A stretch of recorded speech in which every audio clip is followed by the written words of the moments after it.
Hey guys, welcome back. Today, I'm playing another gift game. This game comes from the same gentleman who bought me The Flame in the Flood, which was another superb game. Now, this is an old game, and I've seen at least a few very small, like we're talking like 10-second, little video clips of the game, so I know somewhat what to expect. But a very, very big thank you goes out to Level 7 Dung Elf. Thank you again. You're an amazing person. I'm glad to have you as a friend in real life. You're pretty awesome. But yeah, we're going to play this game, and while I am trying to figure this game out, I am going to talk about something that I think is amazing. But first, the opening cinematic. Let's sit back and watch this shit. It is known that the world fell, and that most people in it died. It is known, Khaleesi. The dead will not suffer the hardships of the terrible world which remains. Ah, but they're dead. Those born into this hell have no remembrance of anything else. Because they weren't alive. Those who survived, those are the truly broken. So there's like a certain group of people who were alive and then lived through it? Ah, yeah, okay, I see what you're saying.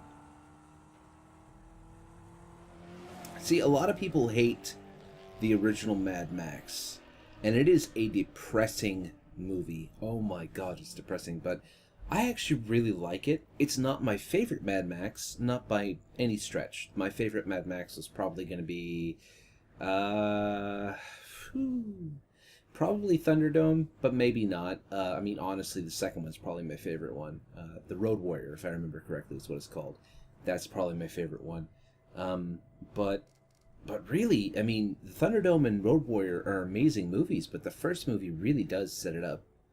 And yeah, it's completely different, but it's Australian, and I like that about it. I've always liked that about it. It's, like I said, it's not an uplifting movie. It's sometimes not a fun movie, but my God, the vengeance in that movie is so good. So we're just going to really quickly, before I go through and do anything else, we're going to go to settings. I'm going to check it out. We have subtitles. No. I assume they're going to be speaking English. I sincerely hope that in Australia they're going to be speaking English. I mean, it's going to be Australia English, but still, it's going to be English. So, controller. No. Audio. I don't care about the controller right now. I might play with the controller if it ends up being easier, but right now it's going to be keyboard and mouse. So it looks like we have a full range of stuff you can change, which is nice, because it's, you know, it's a AAA game. Gamma. Or Gampa. Yeah, we're good. We're just going to hit escape and go back. Graphics. Oh, look at all the options. Beautiful. I don't care. The only thing I care about, really, I mean, all of this stuff doesn't really matter. The only thing that matters is right there. For me. Now, I know you guys, if you're looking at all this stuff, you're looking at it and going, wow, that's a lot of options. If you haven't played the game yet, which, if you haven't played the game yet, then you're like me and you live under a rock. But that's the only one that matters to me because I have an AMD video card and things tend to tear if I don't turn that on. So, you can, of course, also do straight-up key mapping for your vehicles, it looks like, and also for on ground. So that's awesome. They have a full range of graphics and options. It's really great. So now we're gonna do new game. That works. Yeah, okay, that's fine, dude. Just hurry the fuck up and let me play. Ooh.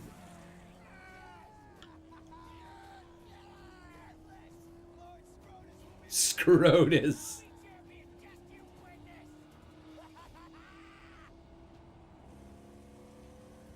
Well, alright then. Alright, having seen the movie, he looks nothing like the guy in the movie. This is not Tom Hardy.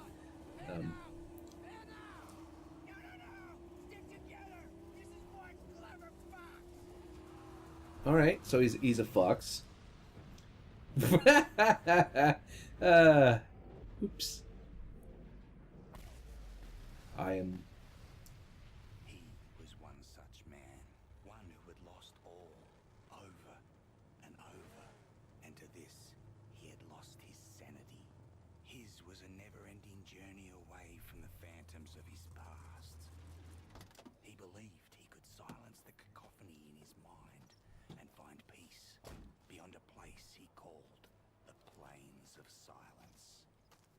He now had the vehicle, the weapons, the provisions and the fortitude. He only needed the fuel. And here, there was but one place to go. Now, if you've ever seen the Thunderdome, when Max actually ends up with his car, you'll notice he has a lot of modifications on it. And one of those modifications is, yep, there you go, the fuel tanks.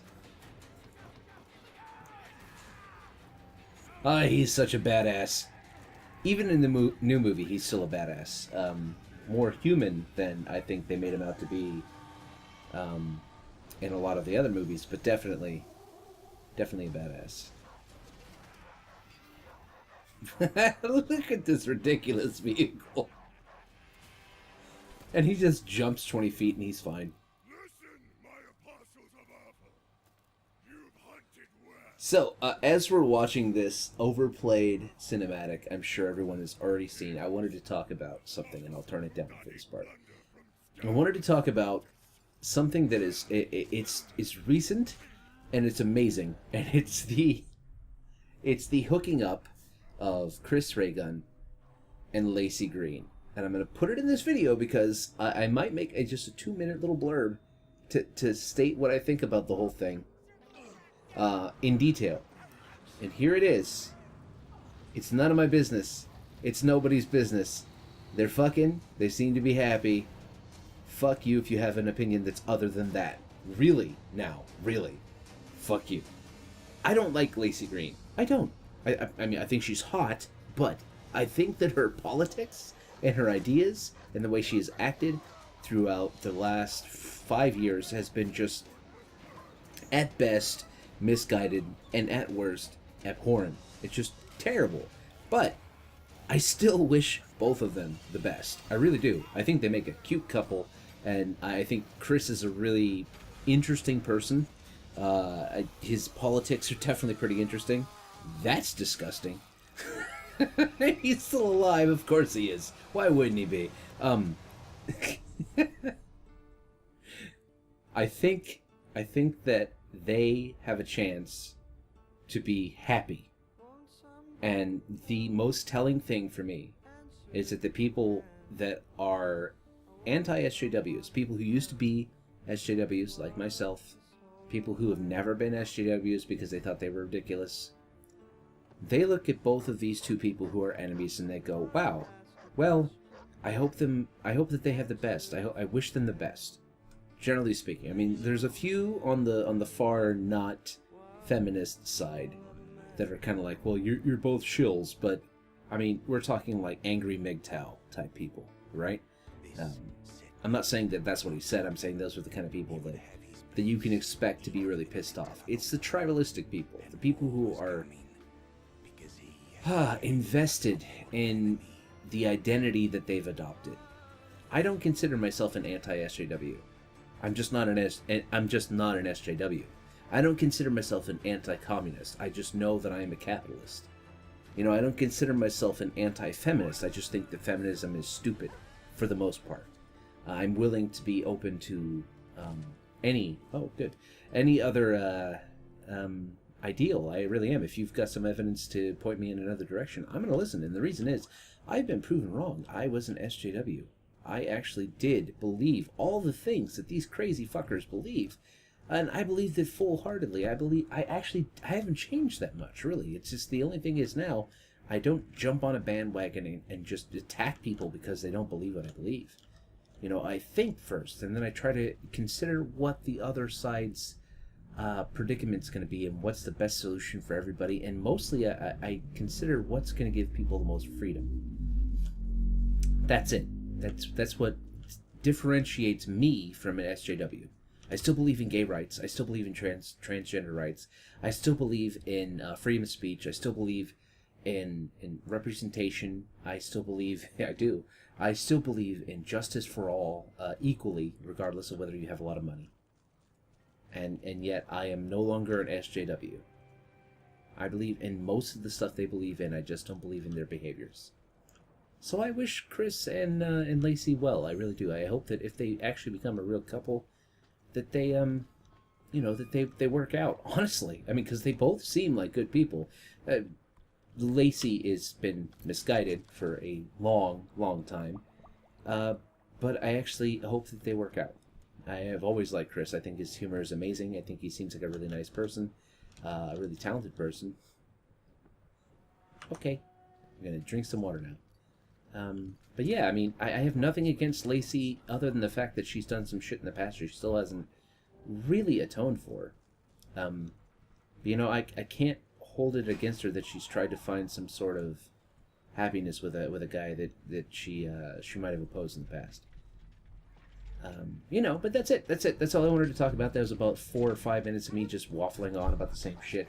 If you are against these two having a relationship, you got to re-examine your shit because you're probably being an asshole. Take it from a guy who sincerely thinks the Laci Green's probably damaged. Really, she's been fucked up in the past. Seriously, she's not all there. She wasn't all there. And I still wish her and Chris well. So really, really consider that. It's not tribalism. It's not because Chris and her are a sign of good things. No, she's human, and I'm happy to see somebody be human rather than be an ideologue. Any time that they are human rather than being an ideologue, I'm happy about it. So, now that I've had that rant out of the way, let's skip this, because this guy looks like Shmi. And we're going to go on to another part of the game. I'm going to give this at least a sort of a due diligence that it deserves. It looks like the game is pointing me in that direction. If I hold on shift, I can't really run, but I can dodge. Let's go talk to this motherfucker. Come on. Dog's bleeding out. I can fix it. Yes, my precious. Yes. Burst the car. I need wire to Yes. fix my buggy. But then I can show you where they took the black on black. Oh. Find wire. Up that path. But before you go, grab some grits, Saint. You must be running on fumes. Alright, then we've got to go find this thing, I guess. So we can find out where they took my car. I guess it's the whole story for the game, huh? Well, I gotta say, listen, level 7, thank you very much for this game because it looks gorgeous. The controls are nice. The cutscenes have been pretty good. I saw the movie. Obviously, this came out just before the movie. And so far, I am impressed with it. Oh, we got that, man. Anything for me? Ammo. No wire. No wire. Well, I've got a gun, sort of. Nope. There's no jump in this game. There is a dodge. Yeah, just a dodge. So, I wonder if there's, like, with the controller you could actually jump. Because I know in Dark Souls there's no jump with the keyboard. Okay. Quick time event. I am immediately nonplussed. Where left and right are two different things. That's not the kind of combat I want, my friend. I want to kill things. I do not want to press buttons because a thing popped up on the screen. I know that's pretty much how all games are, but seriously. Quick time events. Please throw them off a cliff, but light them on fire first. Alright. Looks like the screen's going gray, so I might be dying soon. I really can't tell. We'll see. There's two of them this time. Use that to strike and that to parry. Retaliate with that after a parry to execute a powerful counter. Continue with left mouse button after a strike or counter to perform a chain of strikes. Ooh. Well, there's 3 of you, so I don't know if this is really going to matter. Okay, so this is a little bit like Arkham Asylum. I mean, not really, but, basically you have a whole bunch of people around you, and you can perform a myriad of different combos in order to destroy all the people in the group. It's nowhere near as fun looking, but it's not bad. I died! I died! I had to fire, and I died because I didn't press right mouse button 3 times in a row because of a quick time event. I'm going to be honest with you. The game looks really good. I'm a little drunk, and I ranted for a bit. We watched some cinematics. The game looks really nice. And normally I would continue on for another 5 minutes or so just to show you guys the game that my friend bought. But just rest assured, level 7, I am going to be playing this. I do appreciate you buying it for me. I'm sorry it took me so long to get to a point where I was actually able to play it, but I am actually right now. I am going to try and end the video while also trying to hold E instead of just tap E. I am going to end the video on this note because I died, and that's usually a sign that I need to spend more time on the goddamn video. I hope you guys enjoyed it. This is a really good game, and I have seen enough videos to know that. I have definitely played a little bit of the game now, enough to know that the combat when you're not in a car is at least fun enough to not be completely annoying, though definitely harder than it should be if you are not sober. I would not recommend playing this game for the first time while you are drunk. Please don't do that. It is not a good idea. You will not be happy. You will set yourself on fire and then die after beating 3 guys in a fight. Ooh, I like that. I like how you can press the right mouse button at almost any time and you can still counter. That's pretty cool. I also like that slow-mo stuff right there. It kind of reminds me of Space Marine. But anyway, guys, if you did enjoy what I am doing here, which is just basically me dicking around in a game and trying not to die while I talk to myself in my room, feel free to leave a like and a subscribe, and I will see you guys another time. Bye, guys.